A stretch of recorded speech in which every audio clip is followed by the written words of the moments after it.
Impakaamo ni Mr. Leo Badua, Vice Chairman the Force Multiplier Peacekeeper Riders of Ilocos Norte Incorporated, nga da iti insayang kadda nga outreach program iti Barangay San Guillermo San Nicolas Ilocos Norte kadwada ti CATS kunana nga da iti impaida as school supplies para kadagiti ubing. Di naubrami di napalabas ngal daw ket di San Guillermo Child Development Center ti Bayanihang Bulilit 2026 ket na nangibaay kami di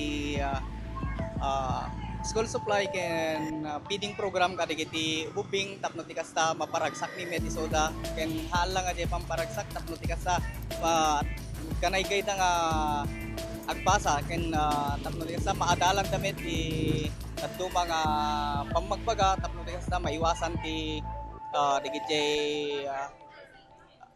madi nga aramid ken ti papay digiti naganak mabagbagamit tapno ti kasta handa maliwayan ti ubingda nga garamit ti madi aglalo ti bullying tati bullying kaming kata madi nga aramid ti maysang ubing. Imatad na asa adlaeng as CATS team ti agunggunay iti daytoy agundaway no di kedi iti si Bobokel agunglo iti mga papa iti regalo kadagiti ubing. Scout rider ken sa bali pa DJ pati FM pa rin yan ti INPPO kasi dahil iti kami kata naka-affiliated kami so nga nakapursigi kami nga tumultulong ken sumursuporta ti anyaman na programa iti kapulisan ken dadto mapay nga non-government organizations yan ti kadang municipality.